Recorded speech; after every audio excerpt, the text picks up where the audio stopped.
Hello everyone, I'm Pallavi Dutt and I'm so glad to be back again. I must thank Dr. Aparnath for bringing this opportunity where I can get to interact with all of you once again and through the hybrid program of Velinka. Today we will talk about the art of talking so that people listen to you, making people listen to you. To begin with, let me tell you that communication as a topic worldwide has been researched maximum number of studies, maximum number of courses on communication. And that's because we are communicating all the time. Like the often used cliche, and which is very true, you cannot not communicate. So we are communicating all the time.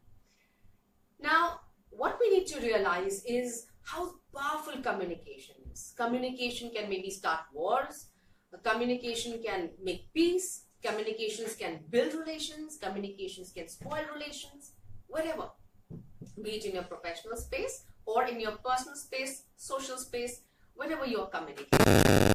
So, we become the creators of our life, of our experiences in life through our communication. The kind of communication that we would have would determine whether our life is beautiful, full of wonderful relationship where people understand us and we understand others, or it could be a very stressful life where we seem to be talking completely two different languages and the people around us are not able to understand what we are saying. Now, why would this happen?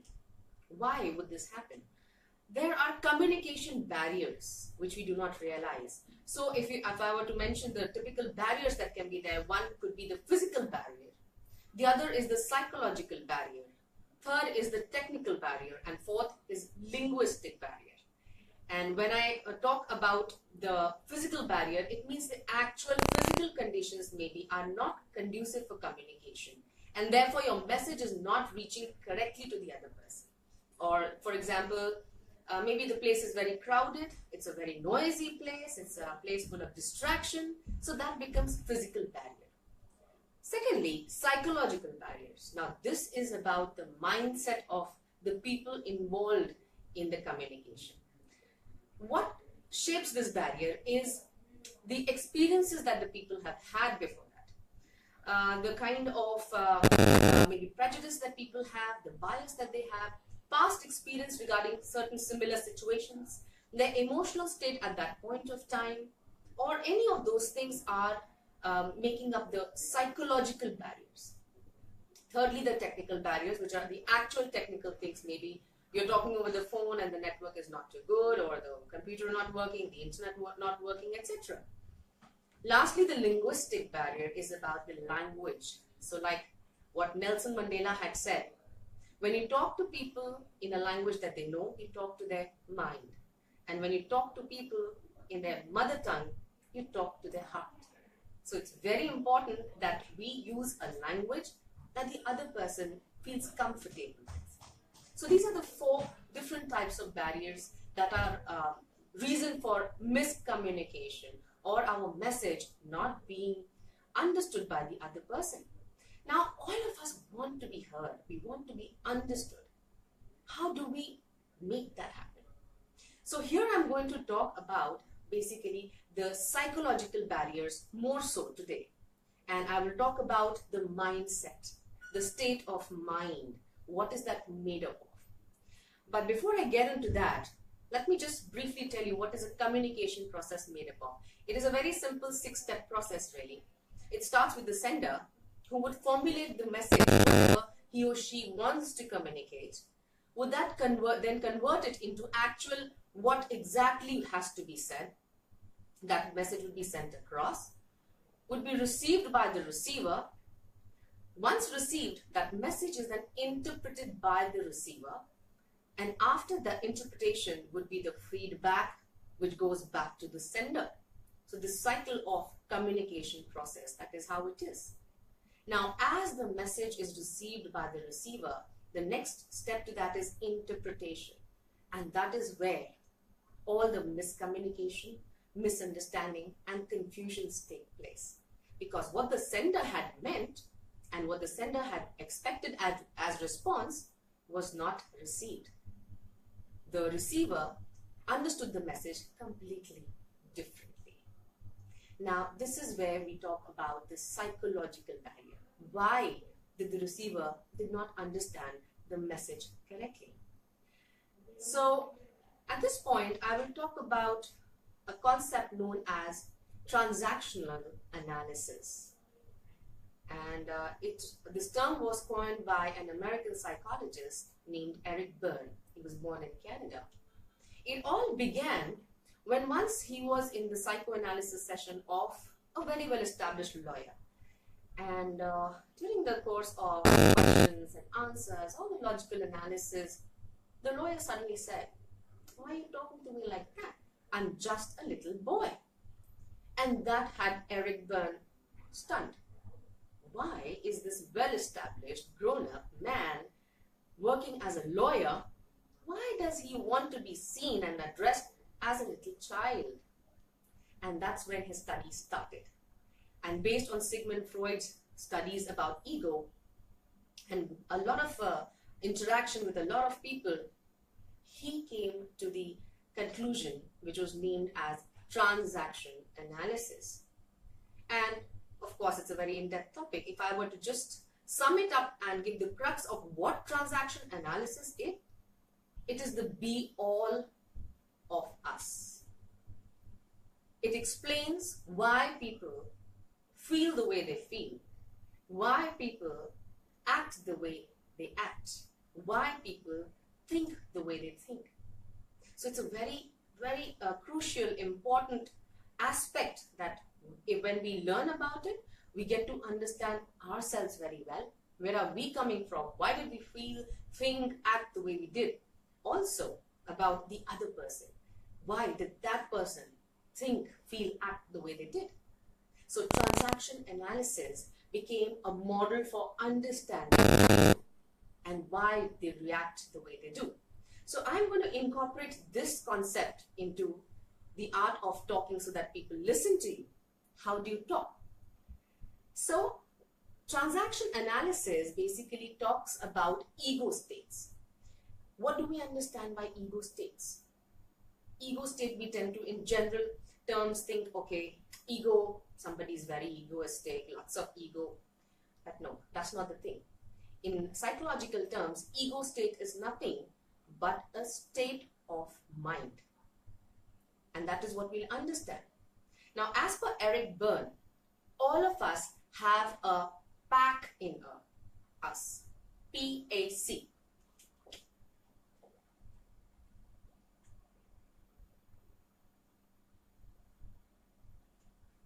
And he describes it as the 3 ego states that all of us have within us all the time. Now, what is this PAC? It's almost like having a split personality. Again, a split personality has a negative connotation, but all of us have 3 persons within us. The P stands for the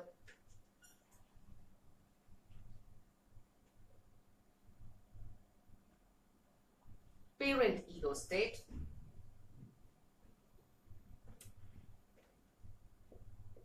A for adult ego state.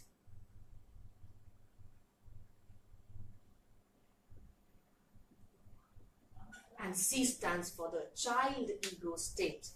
So all of us have these 3 ego states within us all the time. And mind you, this has nothing to do with your age, nothing to do with your chronological age. So a small child would also have a parent ego state, adult ego state, and yes, a child ego state. Just like a very elderly person would also have a child ego state, adult and parent ego state. What are these all about? And how do they describe us? How do they function in our life? So let me just go further into it. The parent ego state is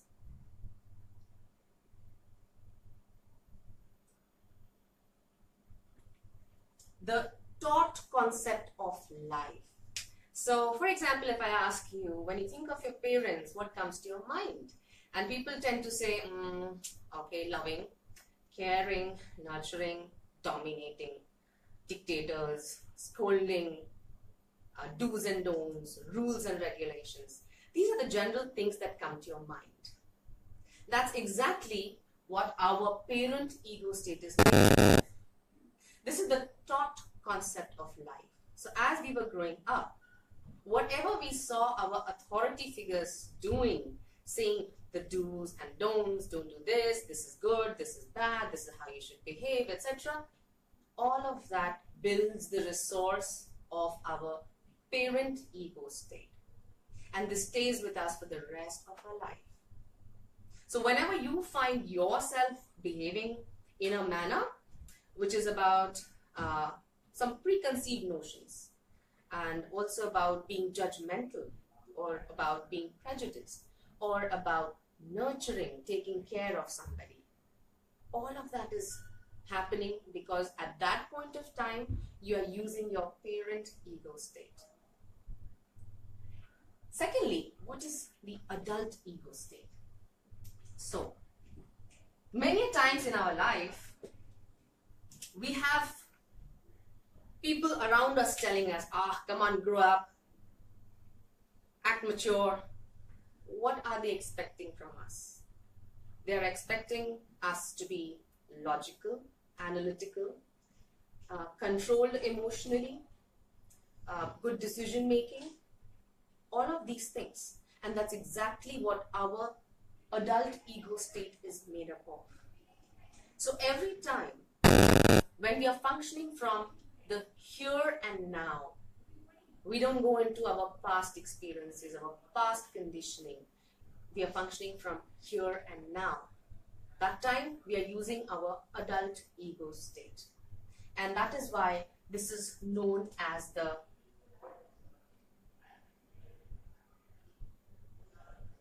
thought concept of life.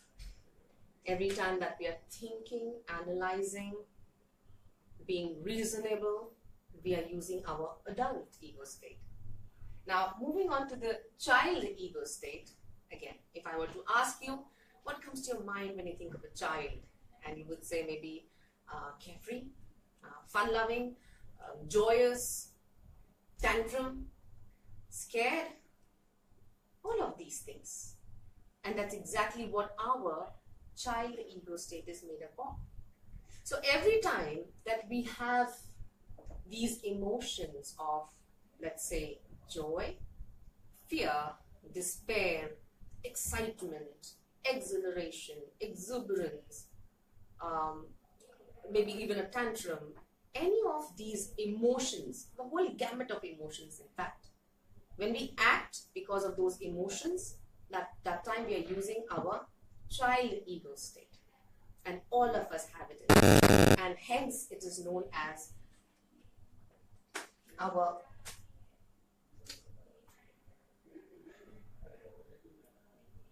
felt concept of life.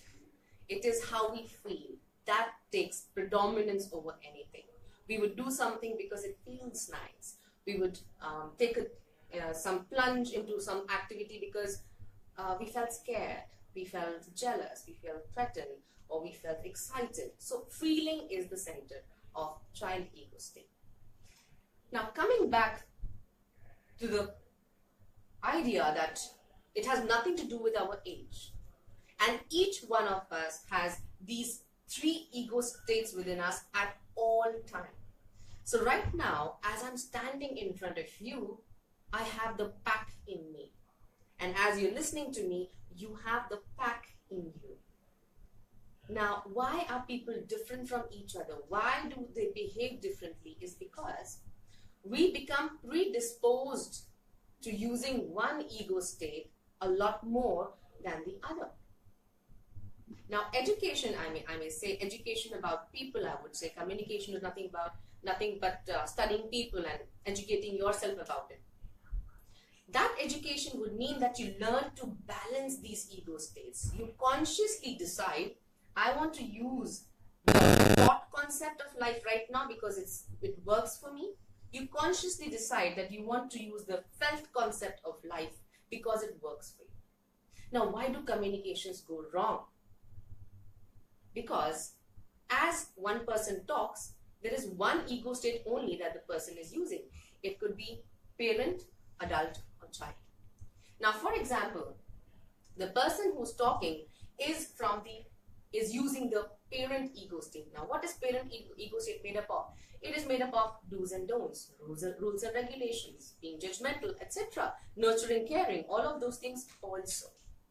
So when the person is talking from a parent ego state, is using, not that these are absent, these are there, but the person is using the parent ego state.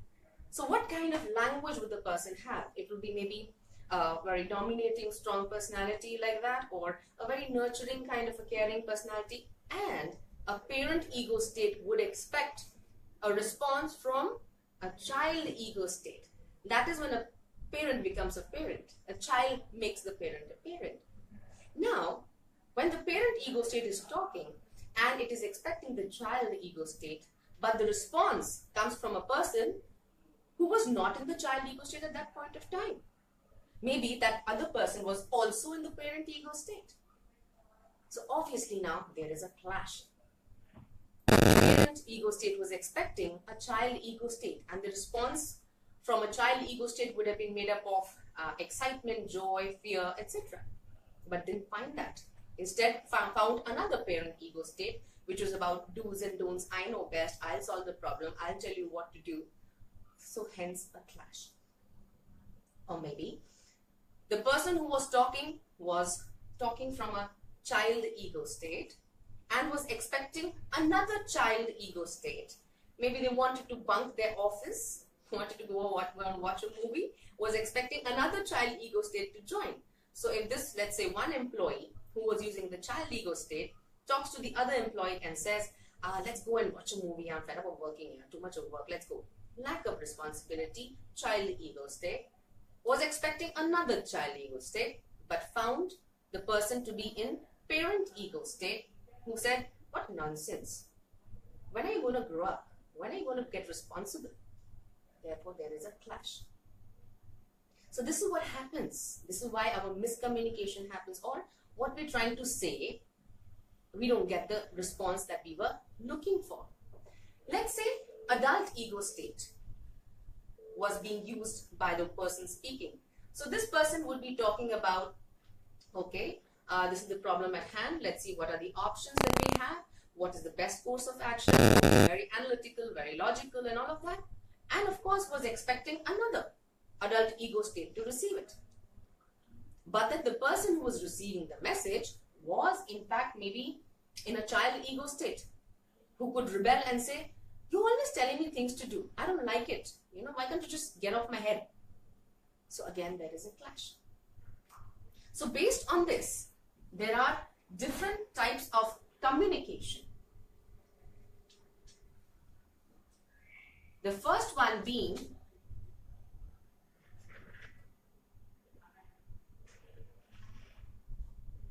the complementary communication.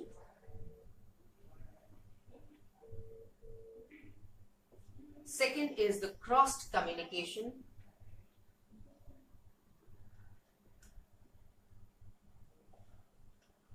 And third is the ulterior communication. Now, we all must aim at getting a complementary communication. That means when I talk to an ego state, when I get a response from that ego state, that is when it is complementary. Though it doesn't happen ideally. Crossed, of course, is when I talk to an ego state but I find some other ego state talking back to me, that is when it is a clash and it is a crossed. Ulterior means somewhat like a hidden. So socially, what everybody else can also hear, it may appear like a very normal communication going on. Okay, everything is fine, people are talking normally, but there would always be an ulterior, a psychological communication also going on because of the kind of relationship that the two people have. Maybe it is the boss and the employee, and the boss is very nicely saying, okay, now we must follow a strict methodology. And the employee says, yes, that's true, sir. Please tell us what to do. That is socially what can be heard. But the underlying meaning, because maybe the boss is very rough and strict and harsh, the meaning could be, you got to do things my way. And when the employee says something like, yes, sir, please tell me what to do, the employee is saying, sir, anyways, it is always your way only. So there is an ulterior communication going on, which is again not a very healthy atmosphere to live in, to be communicating. Now, getting to the point of how we can make people listen to what we are saying. Like I said before, when does miscommunication happen? When we were expecting one ego state, but then found another ego state, and therefore there was a clash. How can we change that? So when you find a different ego state, what do you do? You have to first address that ego state. So maybe you're coming from a child ego state, you're very excited about something and you want to tell something and say, oh, you know what, let's have fun and we go for a party and everything. And you find your friend or your colleague or somebody who is in the parent ego state and says, please, I don't like all of this. When will you get down to work and what do you do? When will you do all of that? So what do you have to do? You have to first address the parent ego state.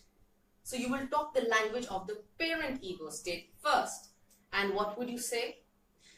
Something like, I know lots of work to be done now, and so much we're working so hard and we have to meet the deadlines, and how about we spend this much time over here in working and sorting it out, and then after we can go and have fun. So what do? You bridge the gap between the child ego state and the parent ego state. Now the parent ego state would be pacified. So if there are two people, first talking from the child ego state who's all excited and everything, but samne wala is in parent ego state. So what happens over there? You talk to the parent ego state first, which is made up of do's and don'ts and rules and regulations, nurturing, caring, responsibility, all of that. You pacify that ego state and then bring that person to the child ego state. If you have to be dealing with a person who is in a parent ego state, that means the person is about control, the person is about deadlines, is about rules and regulations. So what can you do if you have to, let's say, there is some project you want to talk to them about, you want to get some approval, or you want to get a raise in your salary, or there is some new idea that you want to discuss. Now, how can you have smooth conversation with that kind of a person who is full of rules and regulations and do's and don'ts and I know best and I'll tell you what to do? You will ask for their expert opinion. You will ask for their help. Right? Instead of suggesting, oh, you know how we can do it. That will not appeal to that person. So whenever you observe a person who uses parent ego state a lot, try and talk to them in this manner. You ask for their expert opinion, you ask for their help, you ask for their guidance, everything that puts them up on the pedestal of a parent. And that way that person would respond better to you. Now, if you find there is somebody who's more often in the child ego state, that means this person is not very responsible, always turning up late, is full of excuses, is always wanting to have fun, or is always cribbing, is always feeling a little jealous, all of those things. How can you communicate with a person like that? You will once again address that child ego state. That means you will have to say, oh, I know it's really bad, you're feeling so scared, no, the deadline is just approaching, or yeah, I know how bad you felt about when this happened, when that happened. You have to address that. You have to come to the child ego state and then bring that child up to adult ego state. What is adult ego state made up of? Logic and analysis. That means after having addressed a person who is full of fear and maybe jealousy or too much excitement, too much enthusiasm, you come to that level of that person, talk to them in that language, and then bring them, invite them into the adult ego state by asking questions. Adult ego state is encouraged, is enhanced when asked questions. So maybe somebody is constantly complaining. That is the child ego state. So you talk to that person. Okay, I see, very bad. This is really tough for you and all of those things. You have addressed the child ego state. Then you ask them questions. All right. So what are the options that you have? How do you see this will turn around? What is the best way you think this can happen? So slowly the person makes a transition towards the adult ego state and becomes reasonable. and the communication from then on becomes smooth. And so these are the few pointers about how to make people respond and to listen to what you're going to say. You have to be able to read their ego states. It's a vast topic. There is a lot more that you will have to maybe get to know a little better. However, on the surface, parent ego state is made up of a lot of do's and don'ts, judgment, nurturing, caring. So when a person uses that ego state a lot more, you talk to them in a language that they would respond. You would ask for their expert opinion, their guidance, their help. That is how they would respond to you. And then you can ask whatever that you have been asking for. Other language they will not understand.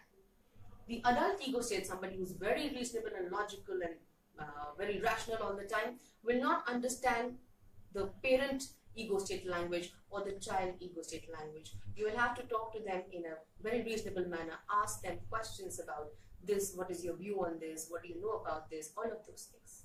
A person who predominantly uses the child ego state, that means this person is very emotional, is given to emotions, reactions, fear, excitement, positive, negative. Then you have to first talk to them in their language and then invite them to adult ego state by asking them questions. First, address the child ego state. Say, yes, yes, of course, I know how you feel, is the felt concept of life. And then ask questions and bring them up. So I would sum up the session for today, and I hope I've been able to give you some insight into this very important, very useful topic that we can learn about the transactional analysis. It actually has the strength, the power to change our life and our communication with other people, hence our relationship with other people. Thank you so much. Now I think some questions are coming in, so I'll address the questions.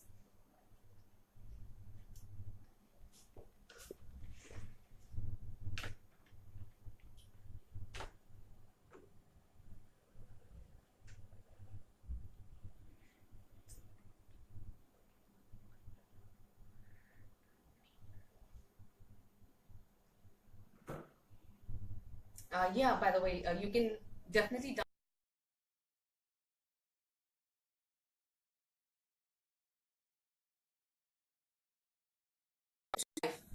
you'll recognize a lot of people in your life through that book, or you'll be able to recognize things that you do also through that book. Even a PDF version is available on the internet. You can download that also. Okay, now the questions coming in here. Okay, so it says, Nilanki Ghosh over here, how to overcome the fear of public speaking.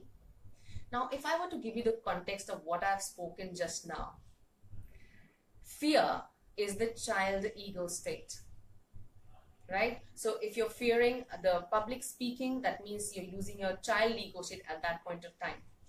So you have to first address your own emotions that, okay, I fear this, it's really tough, this is why I fear it, etc., etc. You have to bring yourself into the adult ego state by asking questions to yourself. Okay, what are the options available? How can I get better at public speaking? Are there any help people who can help me practice this? Can I watch some videos? So you get into analysis of it. So transaction analysis would help you not only understand others, but understand yourself also. So whenever there is fear, it is child ego state. Address the child ego state. Then invite into the adult ego state by asking questions. Next question is, could you elaborate a little on how to control your ego states?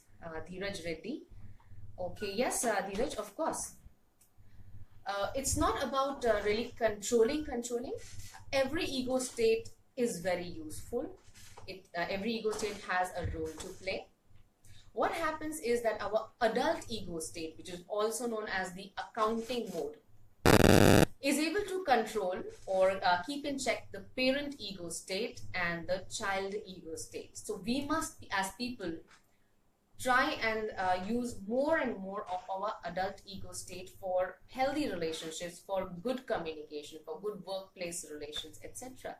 So you can control your parent ego state and child ego state, which can go a little onto the extreme, by asking your questions to yourself, by using your adult ego state a lot more. I hope I've answered your question there. Okay. Next is how can we deal with people mistaking our normal talk as an egoistic talk? Shreya Pai. Okay, that's an interesting question again. What may seem normal to you obviously is not seeming normal to the other person. So you have to be able to, again, like I said, modulate your actions, your talking to a language that the other person understands. So what happens is that we let our ego states just appear as and when. We are not consciously deciding how to act in that situation. So if the child ego state is a predominant ego state of ours, so maybe we're bubbly or very nervous or very playful, very enthusiastic. Well, if the setting around is such that you require to be more sober, then the adult ego state would let you know that, okay, lesser and lesser of this chirpiness maybe is required. On the other hand, if one is predisposed to the parental ego state, that means one is very judgmental and is very firm about do's and don'ts. I like this, I don't like this, I will do this, I will not do this, people should do this, people should not do this. Any of those things, that is the parent ego state. And of course, if the person in front of you is in a child ego state, maybe they will accept it. But you have encountered another person who is also using the parent ego state, then you have a problem. The parent doesn't like being told. So if that relationship is important to you, you would make sure that you come to the child ego state and talk to the parent ego state of that person, and then slowly invite that person to adult ego state by questioning. First, you talk to the parent ego state in the language that it would understand.